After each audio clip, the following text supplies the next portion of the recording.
In Nigeria, in 2025, a man did something that should be impossible. He did not rob a bank.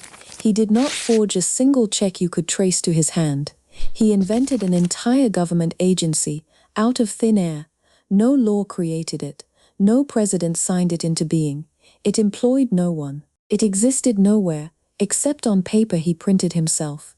And yet, by the end of that year, that agency, the one that does not exist, had a line in Nigeria's national budget, 1.3 billion naira. Of your money, this is not a film. This is the 2026 Appropriation Act. This is the story of the ghost agency. And by the time we are done, you will be holding 5 questions that nobody in Abuja has been able to answer.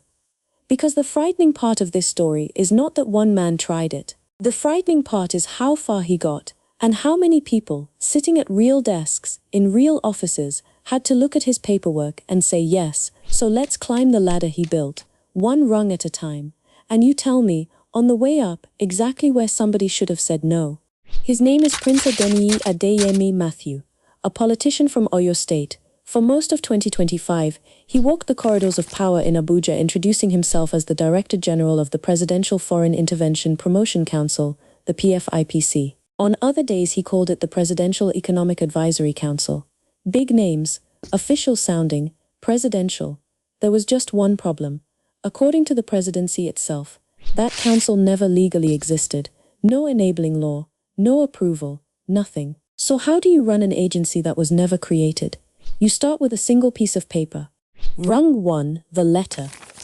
Investigators say Adeyemi produced an appointment letter, naming himself Director General, carrying the coat of arms of the Federal Republic, and a signature dressed up to look like it came from the very top of government, a forgery. But here is the thing about a convincing forgery in a country where almost nobody verifies anything.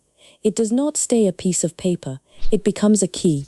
With that one sheet, a man who had appointed himself now had what looked like proof, and a key opens the next door. Rung 2, the office. You would imagine a fake agency runs from a bedroom or a WhatsApp group. Not this one. Adeyemi set up shop inside the Federal Secretariat complex in Abuja, Phase 3, the actual home of the Nigerian civil service, the same building that houses real ministries with real budgets. From that office, reports say, he received government officials, foreign investors, and diplomats. Sit with that. He did not hide from the system. He walked into the middle of it, pulled out a chair, and sat down.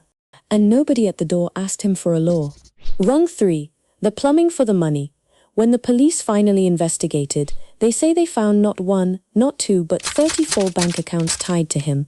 9 of them opened in the names of his fictitious agencies. And 1, this is the part that should keep you awake. 1 account was opened at the Central Bank of Nigeria.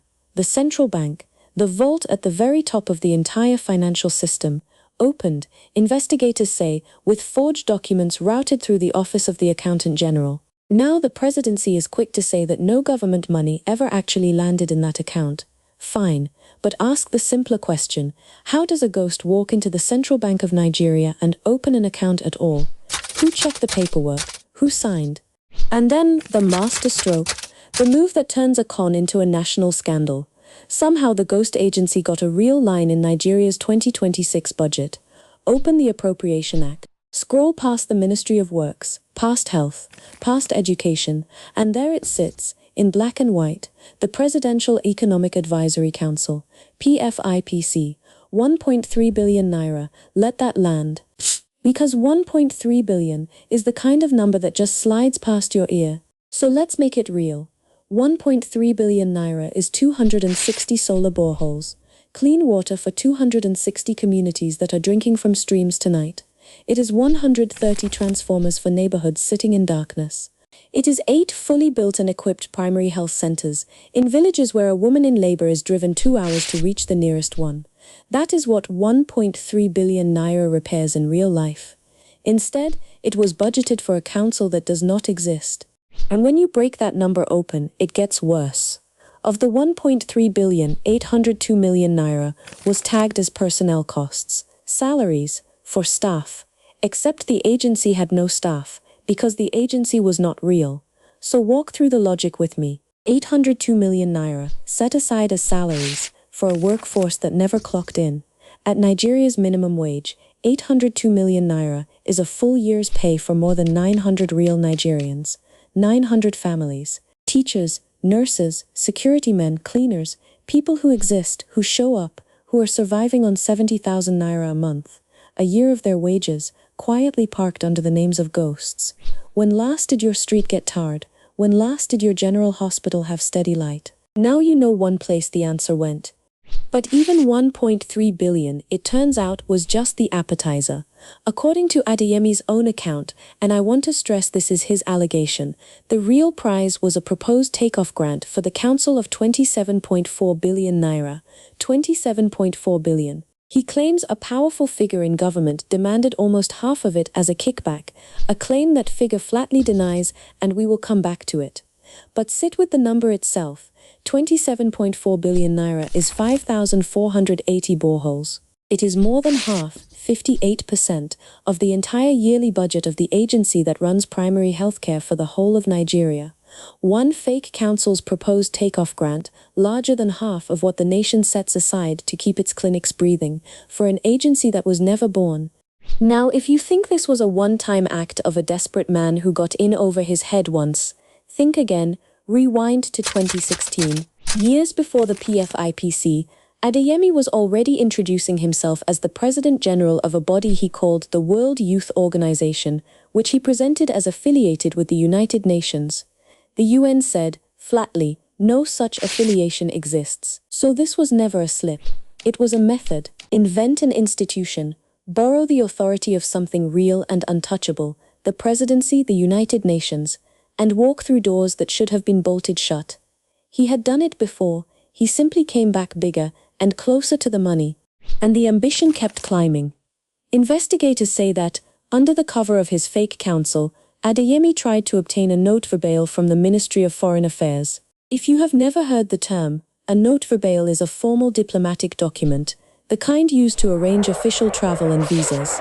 So the ghost agency was now reaching for the machinery of international diplomacy, trying to secure United States visas for the Director General and staff of an agency that never existed. How is any of this possible? Keep asking the question. Because at each of these desks, somebody, somewhere, said yes. So how did it finally come apart? Not, it seems, because the system caught itself. It began to unravel when the Nigerian Investment Promotion Commission noticed a rival body stepping on its turf. That flag climbed to the President's Chief of Staff, Femi Gbajabiamila, who says he looked at it, saw what it was, and petitioned the DSS and the police in October 2025. The Inspector General assigned a team, and on the 27th of October 2025, officers walked into that office inside the Federal Secretariat and arrested the Director General of an agency that did not exist. He was later released on police bail, but the trail of paper he left behind had already hardened into a criminal case. In November 2025, prosecutors filed an 8-count charge at the Federal High Court in Abuja. Forgery, conspiracy, impersonation, obtaining by false pretense, operating a fictitious agency. 2 co-defendants, named in the charge sheet only as Femi and Anu, are, as of today, still at large. The Chief of Staff and 10 others are listed as witnesses, and the trial has a date on the calendar. We will get to it. But first, the twist that dragged this from a fraud story into a full political storm. Because Adeyemi did not go quietly. At a press conference in June 2026, the accused man flipped the whole script. He alleged that he had paid 400 million naira, through a proxy, to secure his appointment, with another 200 million still owed. And he aimed the money upward, claiming it was meant for the very Chief of Staff who exposed him. Now hear this clearly, because it matters. Femi Gbajabiamila denies it, completely. He says he is the whistleblower, the man who reported Adeyemi in the first place. The Presidency has publicly backed him, and no independent probe has found otherwise. So we are left with 2 stories. One man says, I paid my way in, and the people at the top were in on it. The other says, I am the one who caught him. Both of those cannot be true. Adeyemi's whole defense leans on one line he keeps repeating. Would he have the temerity, the audacity, to travel the whole country meeting the heads of ministries if he knew the agency did not exist? It is a fair question, but it cuts both ways. If he really did all of that in the open, then who was watching? And notice this, Even the bribe he claims he paid, 400 million naira, is 80 boreholes. In this story, even the alleged bribe is a village's water supply. So tell me in the comments, do you believe the conman or the government? And does it even matter when the money is real either way? And there is one more detail, a quiet, dark one, that I will report exactly as it stands, with nothing added. The man Adeyemi says helped him procure that very first appointment letter, Dolapo Tanimola, died in a fire at a hotel in Abuja on the 22nd of October 2025, 5 days before Adeyemi was arrested. Police confirmed the death. That is all that has been established. A former party official has since called for a forensic probe into how he died. I am not going to tell you what it means because I do not know. I will only note this. A man tied to the center of this story is no longer alive to tell his own side of it. So where does that leave us? Holding the 5 questions I promised you, and not one of them answered. 1. Who inside the machinery of the budget wrote a non-existent agency into the 2026 Appropriation Act and signed off on it? 2. How does a ghost open an account at the Central Bank of Nigeria? 3. Is this the work of one brilliant conman, or did insiders quietly hold the doors open for him? 4. Is the whistleblower as clean as he swears he is, or is there more under this? And 5. The one that should chill you most, if this is the ghost agency that got caught, how many are still sitting in the budget that didn't? The trial is set for the 27th of July, 2026. Maybe the courtroom answers some of this. Maybe it buries it. But either way, understand this one thing. The money was real. It was always real. And it was yours. So, who put a ghost in the budget? We will be there when the courtroom opens. That is part 2. Until then, drop your answer below. And ask yourself, one more time, when last did your street get fixed?